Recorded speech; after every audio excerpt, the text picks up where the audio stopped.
What's good with the YouTube? You already know Big Flaco with a convict's perspective. And I'm going to smash, dash, and slide on through that little bit of energy, man. Before we start, please hit the like, subscribe, comment, help support the channel. And today I got a special guest, man. I've been wanting to tap in with this individual for a long time. He's from out there in the East Coast, has a pretty big following, a channel that's growing, an author. You know what I'm saying? His story is one that's unique, you know, a good guy that does a lot for the community. Chad Marks from Blood on the Razor Wire. How you doing, Chad? I'm doing good. How are you? I'm doing good, brother. So for the viewers out there that may not know you, let them know a little bit about yourself. Okay. My name's Chad Marks. I'm from Rochester, New York. At the age of 24, I was arrested in a crack cocaine conspiracy. Eventually went to trial, was convicted, sentenced to 40 years in federal prison. My first federal prison was USP Big Sandy, one of the most dangerous ones in the town, state or federal. It was definitely a dangerous place where, you know, people were killing each other every day. Actually, you know, former homeboys, Norteños and NF dudes were there. They had a riot just before I had got there with the Aryan Brotherhood. And they ended up getting moved off the yard. I mean, it was a pretty vicious thing, but the administration moved the Norteños and eventually started bringing in all the Southsiders and all of that over there. I spent 18 years of my life in federal prison, had a 40-year federal mandatory minimum. Donald Trump changed the law, passed the First Step Act, and eventually I ended up getting out on compassionate release. While in prison, I was a jailhouse lawyer. I wrote the first compassionate release motion in the country for Conrado Cantu out of Texas. He was a mayor down there. He was the sheriff down there, had like 20-something years. He was involved with the cartel and doing a bunch of stuff, but I eventually got him out of jail. I said, man, I think I'm right after the First Step Act passed. I said, if you want to try it, we'll try it out and see if we can win. And he's like, yeah, let's do it. And we did it. And I ended up winning. And now since then, thousands and thousands of other people have gotten out of prison. Eventually, I would get out on compassionate release. My 40-year sentence would be cut into 20. I ended up getting 10 years for 50 grams or more of crack, as crazy as that sounds. And then I had got 5 for the first gun, 25 for the second. And that's what Trump changed. You can't get 25 years for the second gun anymore. It's just an additional 5, 7, or 10, depending on what you did with the weapon. So I ended up getting out of prison after actually 17 years, 5 months, and 21 days to be exact. I come home from prison. My parole officer tells me, hey, you got to get a job. I told him, man, I am the job. He's like, no, you got to get a job. I said, man, I'm starting a paralegal and prison consultant firm, and I'm going to continue to do what I'm doing. I said, I can show you better than I can tell you, and that's what I've done. And since I've been out of prison, I've probably got 40 or 50 people out of prison, some with life sentences, some with murders. But, you know, that's a little bit about me. And I put the YouTube channel together. The mission is to save kids from life imprisonment and premature death in the streets. And it's not just something I say, it's something that I'm actually doing. So that's a little bit about me, Flaco. Your story is pretty interesting, man. I tapped in. I've been listening for a long time, man. At a young age, your dad was in the hustle, in the grind. Ended up leaving, ended up shooting at you guys at a young age, you and your mom. Came back in your life when you were about 13 years old. And you said you wanted to gravitate towards being just like your father. Why do you feel that? You know, when my father left, when I said that, I meant that in a different way. When my father left, man, my mother was really a single mother on welfare. She struggled. She did work a job, partial welfare, back and forth. She ends up meeting another man eventually. And, they end up together. They have my sister. And then when I'm 12 or 13, I meet my dad. And I'm like, damn, I had always heard these stories, about my father. But I also had heard stories where my mom was like, your father's a piece of shit. He left us. He shot at us. But then at that point in my life, my father was like, he was that dude, right? He was big time weed dealer where I'm from. Back then it was Reebok pumps. He had Reebok pumps on, a bunch of gold necklaces, nice cars. And I'm like, man, I want to meet my dad. So I met him. And I'm like, damn, man, I want to be like him, man. He's got the cars. He's got the women. He's got the jewelry. Eventually I realized, man, that's not really who I wanted to be like. But I was chasing that, man, at 12, 13 years old. The neighborhood that I came up in, I'm from the hood, man, all the way from the hood. I had a crack cocaine case. And, my neighborhood was full of, the hustlers and the junkies and the crackheads and, I guess you could say the unfortunate. I'm from a neighborhood called Ghost Town. But, I was chasing this dream that, that I seen. This is what I seen in my neighborhood. This is what I thought, success was. And eventually it turns out it wasn't success. I end up with a 40-year sentence chasing that dream. Now, let me ask you a question, right? That federal case is crazy how they built that on you. They just kept on doing transaction after transaction and building a case, right? If that would have been a state charge case, right? What would have ended up being the result? It was a state case, and they turned it over to the feds immediately. So I get arrested by the state, go to my preliminary hearing. My wife bails me out. As soon as she bails me out, the same cops that arrested me, the local cops, are right there. They put me in an expedition. They drive me over to the federal building, and now they're like, hey, you're looking at 10 to life. Eventually, they supersede the indictment, and now I'm looking at a mandatory minimum of 40 to life. But if I would have been in the state with the lawyer that I had, I probably would have paid him, I don't know, $7,500 back then, maybe $5,000. And I would have probably ended up with a Willard program, which means a 90-day boot camp. They'd sentenced me to 1 to 3 with 90 days Willard, and I would have been out in 90 days, man. You know, so that's crazy right there. Now, this is what, just hearing your story, right? I could tell, like you said, you're from the hood. You know what I'm saying? And, you know, there's different class, you know, I don't like to put labels on people or categorize, right? But you have different types of, you know, people, white individuals, right? White segments. You got those that are from the hood, which are very thin sometimes inside the prison system. And those that are basically raised in poverty and engaged in like different type of activities, right?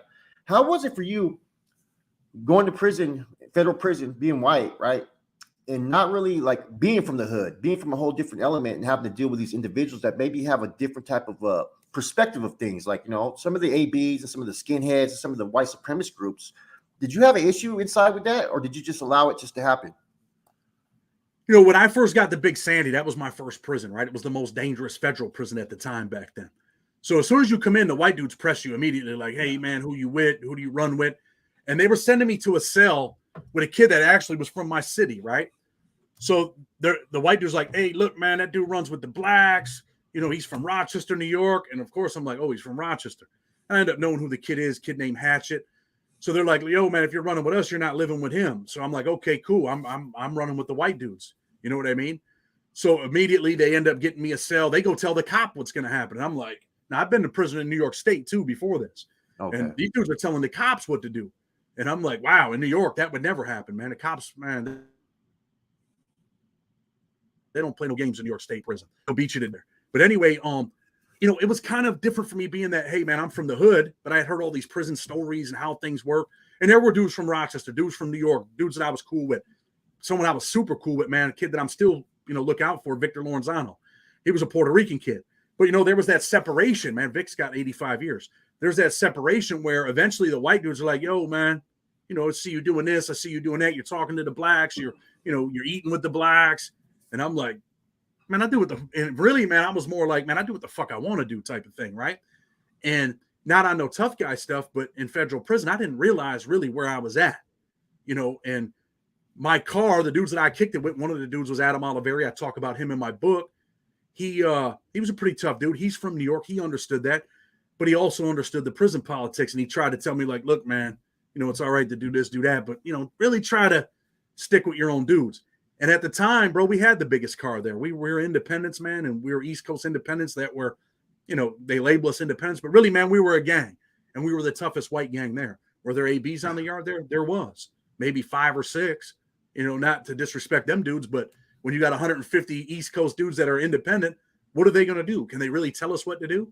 Oh. And our shot caller at the time, Stevie Burke, one of the dudes that they did the movie, you know, The Town, loosely based off of his case, you know, he was like, he hated these dudes. He hated these white, you know, convicts from the West Coast, like, oh, and he used to talk with a funny voice, like he just sucked in helium. And he's like, they ain't going to tell us what to do, man. We do what the fuck we want to do here. And we had the control because we had the numbers. So as far as the racial stuff went, I mean, eventually, you know, people would say stuff to me, the armed dudes, Aryan Resistance Militia. They said something to me. I was cool with a couple SAC dudes, actually really cool with them. One dude was from where I was from. You know, they tried to pull me away. You know what I mean? They tried to pull me towards, you know, towards them, but I stayed in my lane, bro. So I would just imagine that the federal system is just a melting pot of just so many diverse groups, so many independent groups, and it could change from one facility to the next, man. Like, you know, you got the Texas cars, the Texas families and stuff like that. You got the people out there in Cali, and it seems like California, does California and the prison system, do they try to dictate the politics there? Is there like a little bit of a resistance from people on the Midwest and East Coast? I mean, it depends on where you're at. I mean, if you're on the West Coast, I mean, California prison politics, you know, rule. And, you know, I've heard stories where East Coast dudes, you know how it goes, man. This is prison. They're like, yo, you got to put something in the box every week. You know, they try to do it like, you know, you're doing it for the car, you're doing it for the white community. But but on the East Coast, like I had an issue with a dude from California, right? Dude named Sparky. He was being disrespectful downstairs. He talked that California stuff. He made it pretty clear that, care for East Coast dudes. And, I was a wild dude back then. I made it pretty clear that I didn't care for, West Coast dudes, I guess. Really, because, we end up having an issue, man. And, he's being loud at night or whatever. And the next morning, I'm like, yo, man, what's up, man? Or he says something to me. And I'm like, hey, man, don't talk to me, man. I don't like you and you don't like me. And he took off on me immediately. Bum, bum. So I hit him a couple times. We square up. I know he has, dude, one of the most vicious knives I've ever seen in my life, dude. He had this piece of steel that was bent over. He worked in the kitchen. This looked like a chopping knife. You know what I mean? So they want us to, they're like, nah, you guys are going to go in the TV room and fight. And I'm just trying to keep him from getting to his cell to get that knife. I didn't have my knife on me. So I'm like, damn, I don't want this cat to get to the knife. Let's just square up. So just before we get to the TV room, man, I just start tagging him, dude. And, back then, that was the UFC thing. We're watching that every day on Spike TV. And he went to grab me, and I just started choking him, dude. I fell down with him, and I tried to really flip him over, man, but he flipped back over on top of me, but I held him, and I put him to sleep, dude. After that, and we were all right, but it really created animosity. Them dudes ended up hating me. And eventually, man, that resulted in one of the white dudes, man, coming up behind me and trying to hit me with a net bag with rocks in it. And me and one of my homeboy from where I'm from, he was in the black car, Puerto Rican kid, and I actually interviewed him on my channel. He helps me, dude. He comes over there to help me. And we're out there working. He grabs the baseball bat, and we're out there working with them dudes. And eventually I get transferred. But, as far as West Coast politics, it depends on where you're at. The whole is based on California politics, but who rules the yard depends on what prison you're at. I got one more question about the federal system, and then we're going to go into some positive stuff. What's your opinion on the stuff that's been going on with the MS-13 and the Sureños?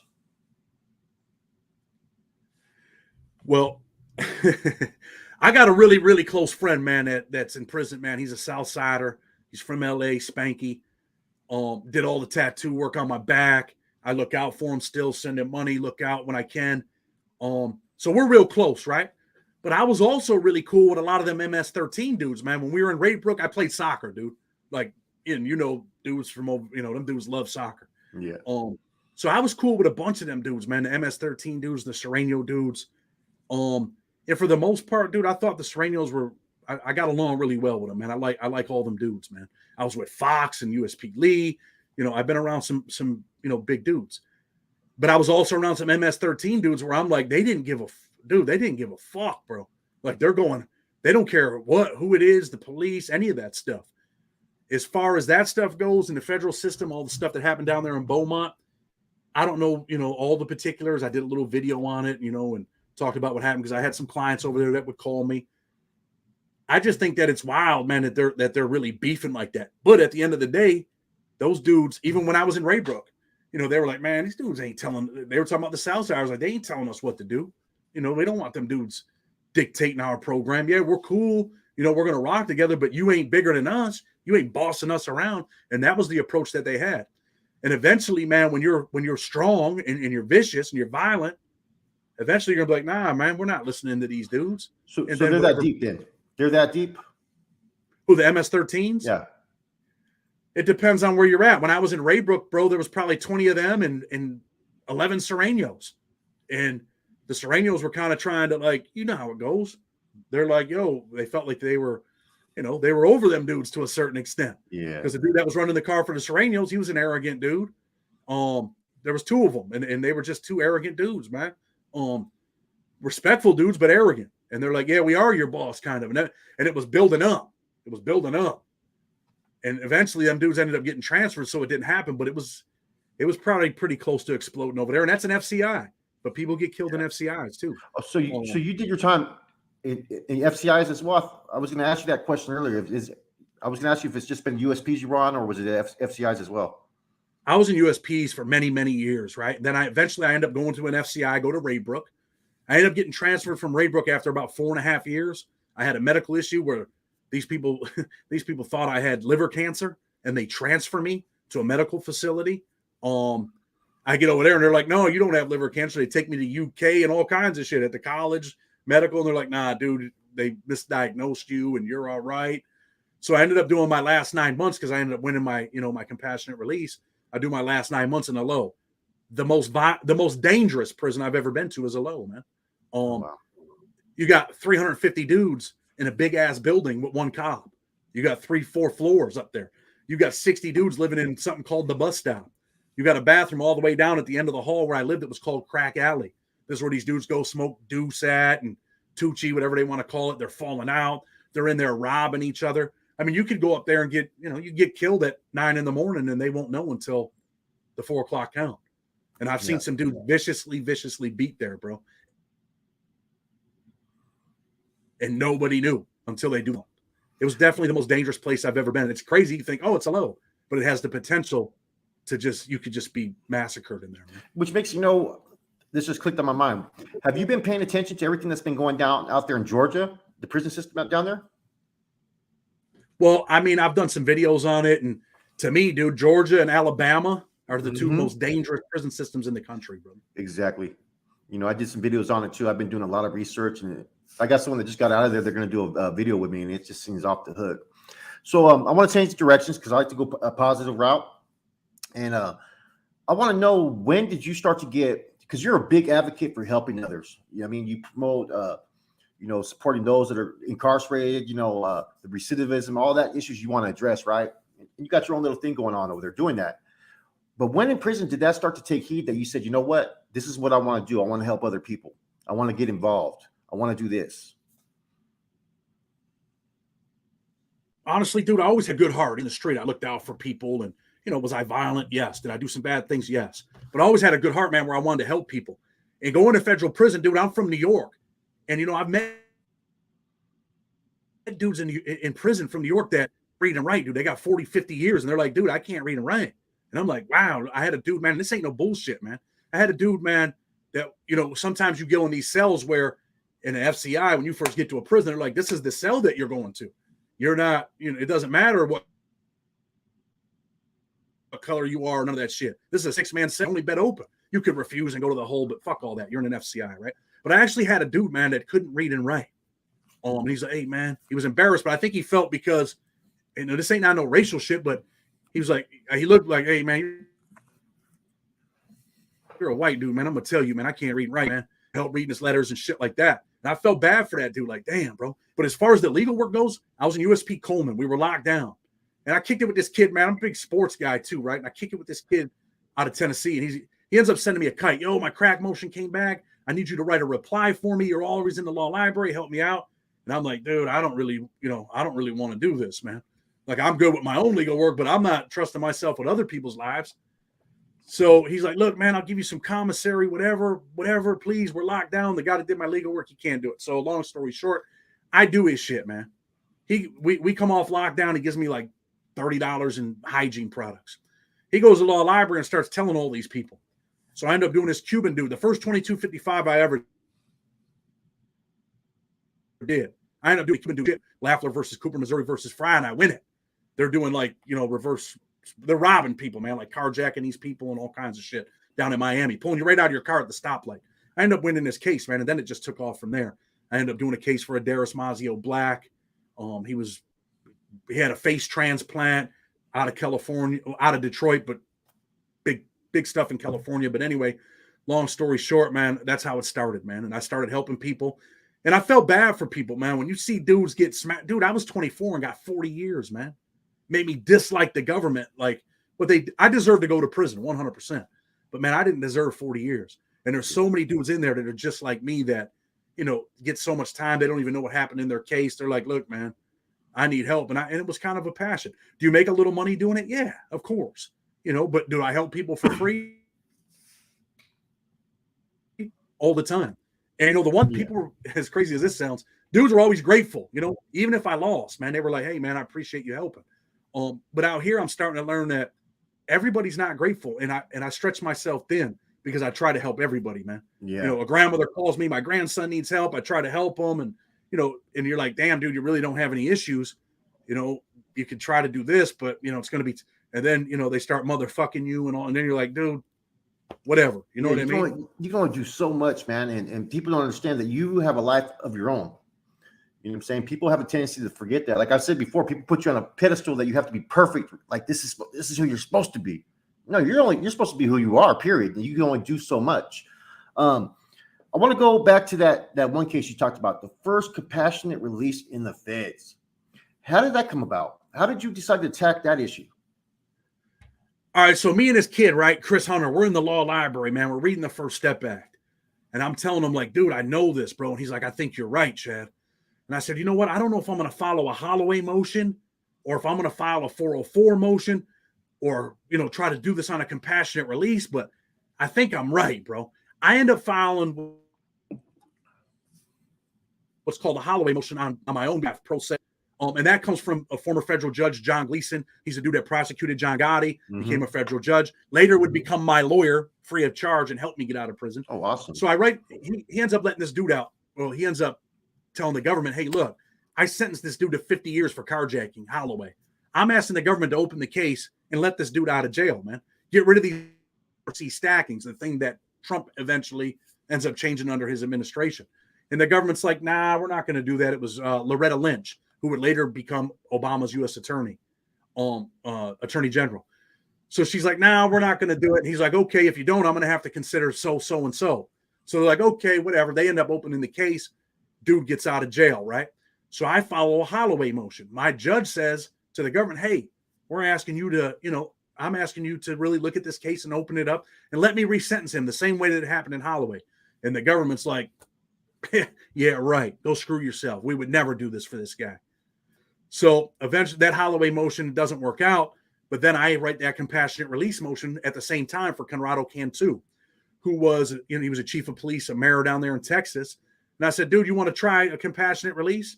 I know it's not a Holloway motion. The government's banging me on it, right? So really, I'm kind of practicing on his case. We file it and we win. The judge ends up saying, you know what? I'm going to release this guy. And this dude was a real Christian, man. This dude became a real Christian. He was a good man. One of the best men I've ever met in prison, man. Conrado Cantu. Did he do some things in his case? He says that they're lying. So I'm going to go with that. But he ends up getting out of his 20-something year sentence, does 14 years, and he gets out. After that, man, the thing just took off. The other lawyers, actually a guy named Sean Hopwood. He was a former federal prisoner, went home, became a lawyer, law professor at Georgetown, one of the best that ever did it. I mean, he ends up writing, that stuff and helping thousands and thousands of people too. But that's where it all started, man. It started with Conrado Cantu. He was working with the cartel. That's what he was in prison for. But eventually, man, we were able to get him out. And I think he deserved to get out. He's, he had a good family. His son's a doctor. He was a good dude, man.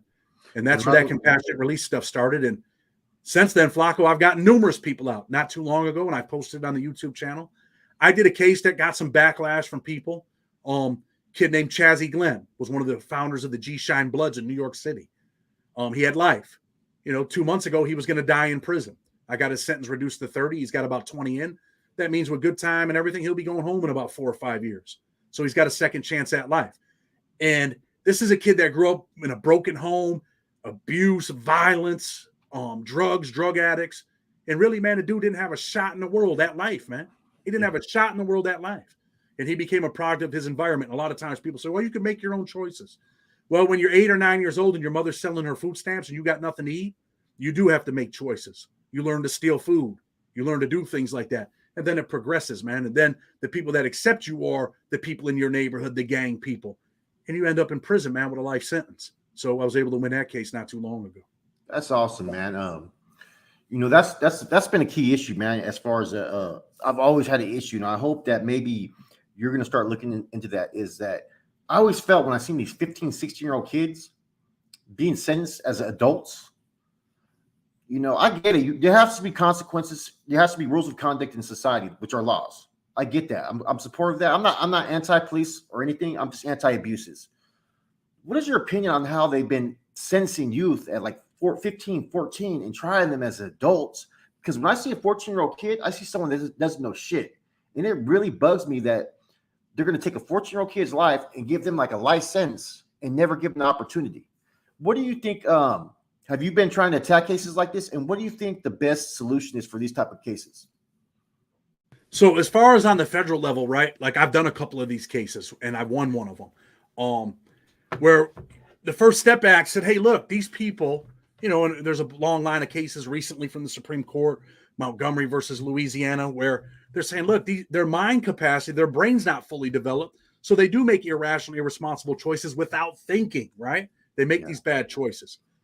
So, you know, I don't agree that we take a 14-year-old kid, 15-year-old kid, and we throw away the keys and put him in a jail cell for the rest of his life. I don't agree with that, man. I also don't agree that young kids should be out there killing people either, though. Yeah. So there has to be consequences for actions. But I also believe in rehabilitation, man. I believe that, you know, people can change. I believe it is our job to, you know, say, hey, look, these are the roads, man, and give people the tools. And a lot of prisons don't give people the tools to succeed when they get out of prison. But as far as the First Step Act, when that came down from Trump, it talked about the age and what's considered, you know, an adult. Males up to the age of 24, you know, their brain's not fully developed. So arguments, man, I've been successful on a few of them. I got one now that, and actually the kid, he's down there, he's in USP Tucson right now. And he's also, his case is out of Missouri. He was 19, gang member, been in prison 20-something years, changed his life, dropped out of his gang. That's why he's in Tucson.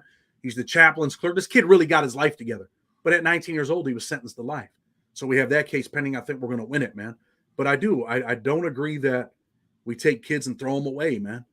You know, I agree with that in one situation, really, dude. When if you do bad things to kids, man, and kill kids, I think that they should smash you, bro. 100%. I have. Okay, this is, even though I try to be a positive channel, there's one area that I have no type of support. I will never change my views, and even, you know, I don't discuss my religious things online because, you know, I don't want to insult people. People get sensitive about that. But I'm a Christian, not a practicing one. But I have no type of remorse or anything towards any type of those that do deviant behaviors to kids, period. You know what I'm saying? And I'm always going to stick with that. So I get that, man. So let's go a whole different direction, because I want to end this interview on this note. What are the things that you're doing right now, and what are the things that you plan on doing? Because I know you're a busy man. So like I said, you know, I own that paralegal and prison consultant firm. I'm always in here working, always trying to get people out of prison that deserve to get out. I got the YouTube channel. Like I said earlier, the mission is to save kids from life imprisonment and prison in the streets through our stories and experiences. And I think some people do listen. And it's been helpful to a lot of dudes, man, that are getting out of prison. Like, yo, man, you keep me focused because I'm working this dead end job for $500 a week, Chad. And sometimes I want to put on, you know, those other boots, but I put on the work boots every day. So I think that the YouTube channel, man, it kind of, it helps people, man. Helps make you think like, man, I don't ever want to go back there. So these are the options. You could be working in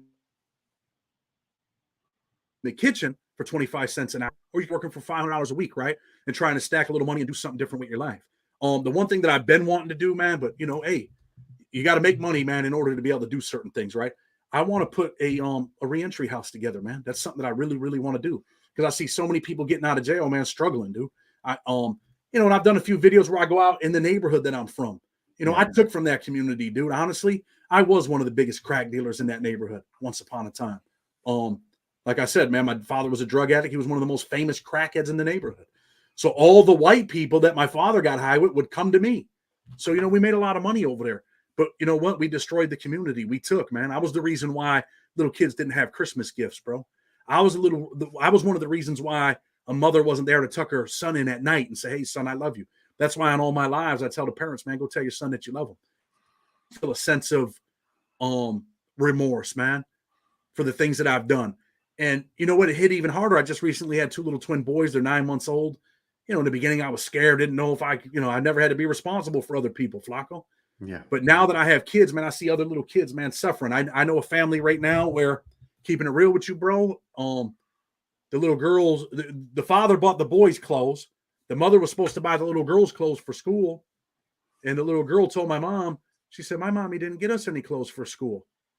So I told my mother last night, man, find out their sizes, and, you know, we're going to take care of that, because I feel like I do owe that, man. When I make a little money on YouTube, man, I try to give some of it back to the people, man.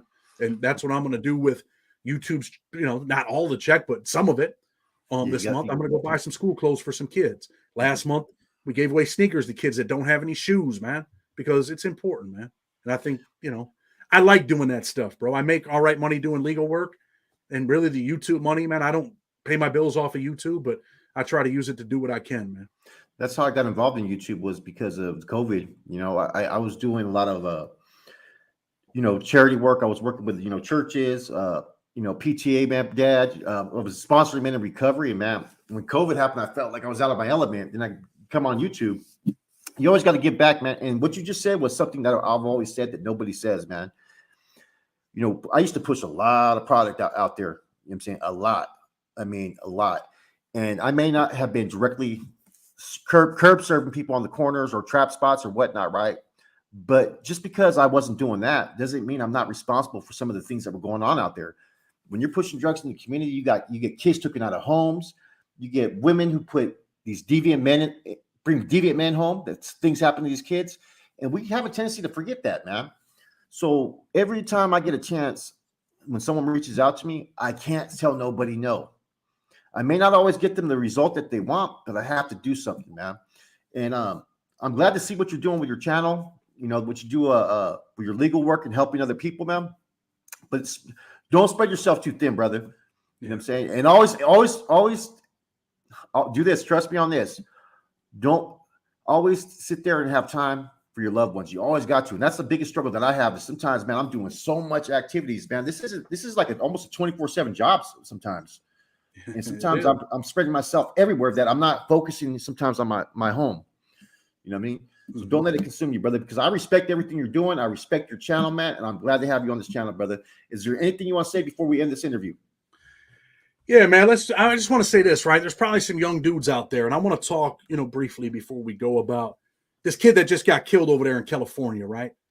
The rapper, oh yeah, PNB Rock. Someone went in there and robbed that kid, man. They wanted to take his jewelry, and they killed him. But at the end of the day, man, that dude probably wasn't thinking about the consequences. You're probably going to get caught. You might get away, but probably not. And there's always consequences, man. And we never think about the consequences when we're in the heat of the moment. But you should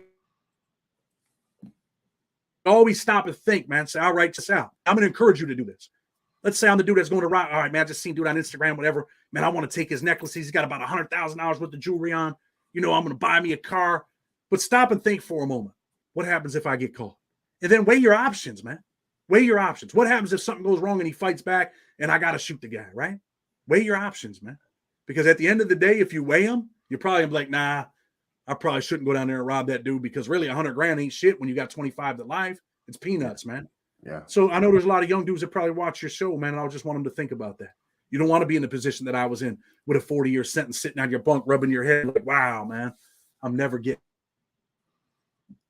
Okay, most definitely. By the grace of God, brother, and President Trump, I got out of prison, man, and I'm thankful. And I don't want to see dudes in that same position. Man, thank you for having me, man. I appreciate you. Appreciate what you're doing. So we got okay, Blood on the Razor Wire, right? Freedom Fighters. Yeah. Tap into his YouTube channel, purchase his book, show any type of support, man. Much love, much respect, man. Appreciate you, bro. Same to you. Thank you.